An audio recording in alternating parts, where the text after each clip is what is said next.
अस्सलाम वालेकुम स्टूडेंट्स, हम यूनिट नंबर 1 कर रहे थे क्वाड्रेटिक इक्वेशन का और एक्सरसाइज 1.1 हमने कंप्लीट कर ली थी। अब जो टॉपिक है हमारा ये है एक्सरसाइज 1.2 में से एक्सरसाइज 1.2। एक्सरसाइज 1.1 में हमने क्या सीखा कि किसी भी क्वाड्रेटिक इक्वेशन को स्टैंडर्ड फॉर्म में कैसे कन्वर्ट किया जाता है, प्योर क्वाड्रेटिक फॉर्म जो सी इक्वेशन की उसको किस तरह से आइडेंटिफाई किया जाता है, और फिर यह दिखा किसी इक्वेशन को फैक्टराइजेशन के मेथड से कैसे सॉल्व किया जा सकता है।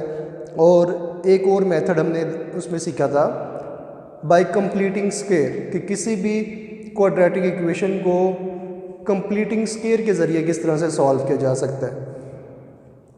अब हम चलते हैं अपने नेक्स्ट टॉपिक क्वाड्रेटिक फार्मूला की तरफ। तो इसका भी मेन जो काम है वो यही है कि हमें किसी भी क्वाड्रेटिक इक्वेशन को सॉल्व कर दे, यानी उसमें जो अननोन्स x, y या कोई भी जो अननोन वेरिएबल है उसकी वैल्यू फाइंड आउट करके दे दे। और ये एक निस्बतन आसान मेथड है प्रीवियस दोनों मेथड से। तो सबसे पहले हम क्वाड्रेटिक फार्मूला देखते हैं कि वो क्या होता है। तो ये देखें, अगर आपके पास इक्वेशन वेरिएबल x के अंदर क्वाड्रेटिक है तो आप उसको ऐसे लिखेंगे, क्वाड्रेटिक फार्मूला को x is equal to minus B plus minus under root B square minus 4ac and whole divided by 2a। तो ये आपके पास एक बेसिक क्वाड्रेटिक फार्मूला है। इसके अंदर आप अपनी इक्वेशन की वैल्यूज़ को रिप्लेस करेंगे तो आपको आपका डिज़ायर जो सोल्यूशन है इक्वेशन का वो मिलता आ जाएगा। तो ये बिल्कुल आसान सा टॉपिक है, जल्दी से हम इसको सॉल्व कर लेते हैं। कुछ 2-4 क्वेश्चंस भी इससे रिलेटेड हम कर लेंगे। तो देखिए बेटा, जैसे आप जानते हैं कि फेडरल बोर्ड ने SLO बेस्ड एग्जामिनेशन का स्टार्ट कर दिया हुआ है। तो उसमें ये नहीं है कि आपको पूरी बुक ही आपको सॉल्व करनी है, आपको मेन टॉपिक के बारे में पता होना चाहिए, टॉपिक को सॉल्व करना आना चाहिए। तो यही है, हम भी इसमें कुछ क्वेश्चन जो से वो ट्राई कर लेंगे, कुछ बुक में से करेंगे और कुछ हम बाय इंटरनेट से सर्च करके कुछ वहाँ से भी एग्जाम्पल सॉल्व करेंगे। तो बहुत अच्छे तरीके से आपने इसको समझना है क्वेश्चंस को। तो चलते हैं बोर्ड की तरफ। अब पहले आप समझ लें ये a, b और c जो है ये क्या है। देखिए, जो क्वाड्रेटिक इक्वेशन की एक फॉर्म हमने बनाई थी ax square plus bx plus c is equal to 0।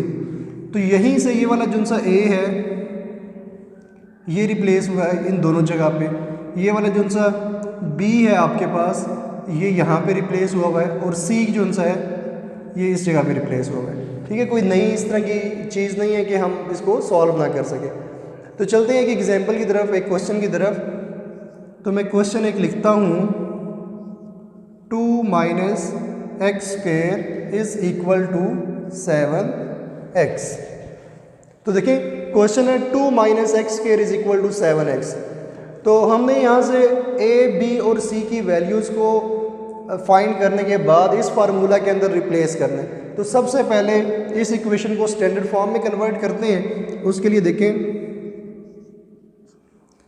अगर मैं इन दोनों वैल्यूज़ को उठा के दूसरी तरफ शिफ्ट कर दूं, इक्वल की दूसरी तरफ शिफ्ट कर दूं, तो देखें ये माइनस एक्स स्क्वायर दूसरी साइड पे जाने के बाद क्या हो जाएगा, plus x square plus 7x and plus ये उस साइड पे जाएगा तो माइनस 2 इक्वल्स टू 0। हो सकता है किसी के जहन में ये क्वेश्चन होगी इक्वल टू 0 उधर क्यों आया, जबकि हमने ये दोनों वैल्यूज़ उधर शिफ्ट कर दी हैं। तो इक्वल टू 0 तो यहाँ पर आना चाहिए था। चले एक सेकंड के लिए ये एज्यूम कर लेते हैं कि ठीक है यहीं पे 0 है। तो बेटा आप अपनी इक्वेशन के साथ मैच किया करें ना, स्टैंडर्ड फॉर्म के साथ। उसमें इक्वल टू 0 राइट साइड पे है तो आप भी राइट साइड पे लगाएं, क्योंकि इक्वल है ना, इक्वेशन है, इक्वेशन की दोनों साइड्स आपस में इक्वल होती है। लेफ्ट हैंड साइड और राइट हैंड साइड आपस में इक्वल होती हैं। जैसे आप 2 + 3 इज़ इक्वल टू 5 लिखते हैं, सिमिलरली आप ये भी तो लिख सकते हैं ना, 5 इज़ इक्वल टू 2 + 3। ठीक है, तो यहाँ से हमें पता चला कि साइड्स को अल्टरनेट जगह पे लिखने से कोई फ़र्क नहीं पड़ता इक्वेशन के ऊपर। ओके, इसको मैं रेज करता हूँ, अपने क्वेश्चन पे आते हैं।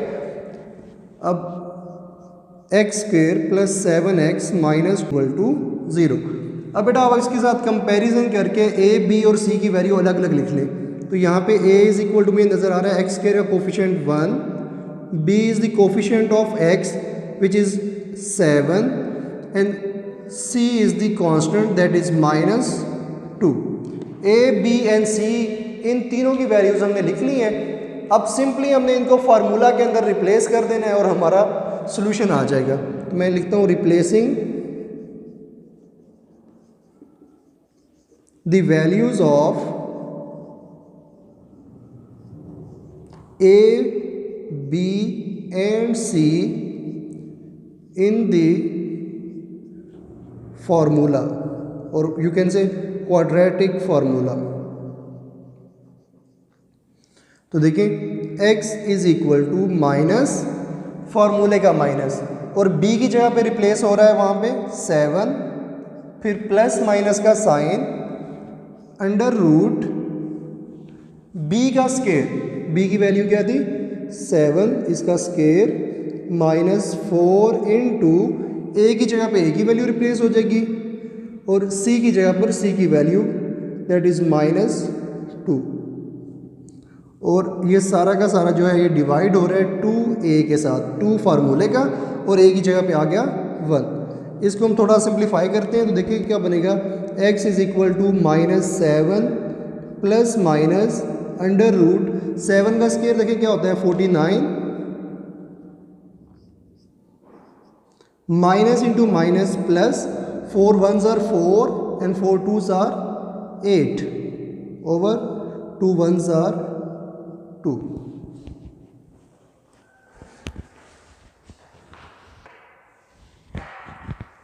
थोड़ा इसको फर्दर सिंप्लीफाई कर लेंगे जितना हम इसको सॉल्व कर सकते हैं। -7 प्लस माइनस अंडर रूट, अब देखिए दोनों वैल्यूज़ ऐड हो रही हैं, दोनों को ऐड कर दें। 49 प्लस 8 ये होता है 57, आपके पास आ गया यहाँ अंडर रूट के अंदर 57 ओवर 2। तो देखिए x इज इक्वल टू, अब आप बताएं 57 क्या कोई परफेक्ट स्क्वायर है? ऐसे कह लें कि किसी नंबर का स्क्वायर लेने से 57 आता है। जैसे देखें 6 6 are 36, तो 36 का स्क्वायर रूट क्या हो गया 6।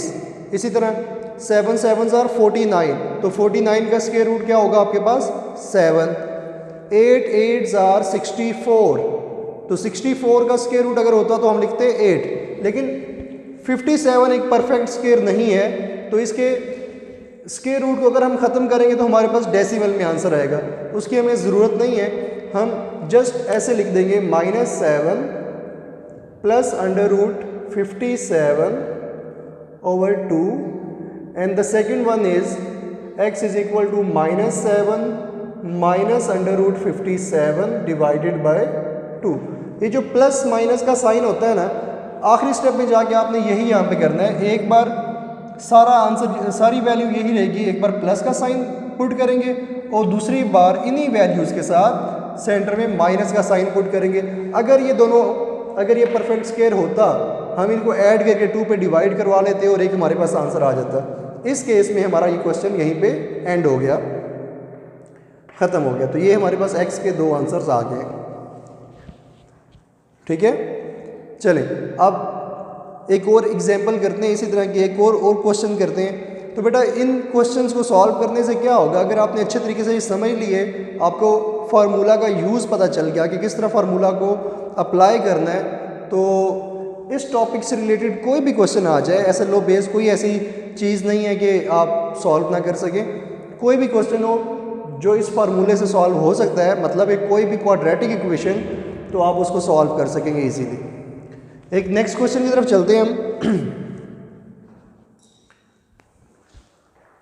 तो ये अंडर रूट 3 एक्स स्क्वायर, अब ये जो अंडर रूट है ये सिर्फ 3 के ऊपर है, एक्स स्क्वायर के ऊपर नहीं है। ठीक है, under root 3 X square plus X equals to 4 under root 3। तो सबसे पहला काम हमेशा याद रखें जब भी क्वाड्रेटिक इक्वेशन दी जाए तो आपने चेक करना है क्या वो अपनी स्टैंडर्ड फॉर्म में है, अगर नहीं तो सबसे पहले इसकी कन्वर्जन कर लें स्टैंडर्ड फॉर्म के अंदर। तो √3x² plus x minus 4√3 is equal to 0। अपनी a, b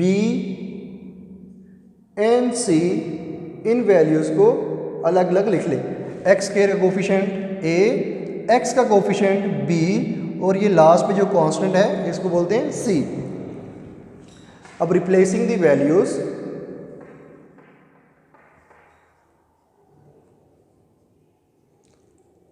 इन फार्मूला, तो फार्मूला में हम इन वैल्यूज़ को रिप्लेस करते हैं। x is equal to -b plus minus √। आप फार्मूला के साथ मैच करते जाएं, कंपेयर करें क्या मैं वैल्यूज़ यही पुट कर रहा हूँ जो a, b और c की मैंने यहाँ पे लिखी हैं। तो देखें -b प्लस माइनस √b का स्क्वायर -4a इंटू c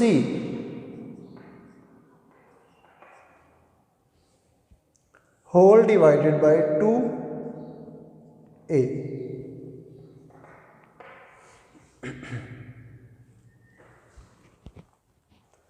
तो देखें -1 प्लस माइनस √1 का square again 1 minus into minus plus 4 4s are 16 √3 into √3। तो ये क्या बन गया बेटा, √3 का स्क्वायर बन गया ना, तो स्क्वायर √रूट के साथ कैंसिल होगा तो 3 वापस आ जाएगा हमारे पास ओवर 2√3। तो ये हो गया x is equal to -1 plus minus √1 plus 16 3s are 48 over 2√3। जल्दी से इसको सॉल्व कर लेते हैं। x is equal to -1 plus minus √। देखिए इन दोनों को ऐड करेंगे, 48 प्लस 1 इज 49, और आप जानते हैं कि 49 एक परफेक्ट स्क्वायर नंबर है। अगर हम इसका स्क्वायर रूट ख़त्म करेंगे तो हमारे पास आएगा 7, क्योंकि आप जानते हैं ना 7 7s आर 49, यानी कि 7 का स्क्वायर लेने से 49 आता है। तो ये हमारे पास आ गया 2√3। अब वो स्टेप आ गया कि जब आपने प्लस और माइनस वाली वैल्यूज़ को अलग अलग लिख देना है। x is equal to -1 plus 7 over 2√3, comma के साथ डिफ्रेंशिएट करेंगे। x is equal to -1 minus 7 over 2√3। तो -1 प्लस 7 इज 6 बाई 2√3। सिमिलरली यहाँ पे x is equal to -8 over 2√3। अगर कोई वैल्यूज़ कैंसिल आउट हो रही हैं तो उनको कैंसिल कर लें। 2 3s आर 6, तो x is equal to 3 over √3। एक ये आंसर आ गया, और 2 1s आर 2 2 4s आर 8, तो -4 ओवर √3। दूसरा आंसर आपके पास ये आ गया। तो इस तरह से बेटा क्वेश्चंस को क्वाड्रेटिक फार्मूला के मेथड से सॉल्व किया जाता है। उम्मीद तो है कि आपको समझ आ गई होगी। बहुत इजी टॉपिक था आज का हमारा। वीडियो लंबी होती जा रही है, चलिए इस तरह करते हैं।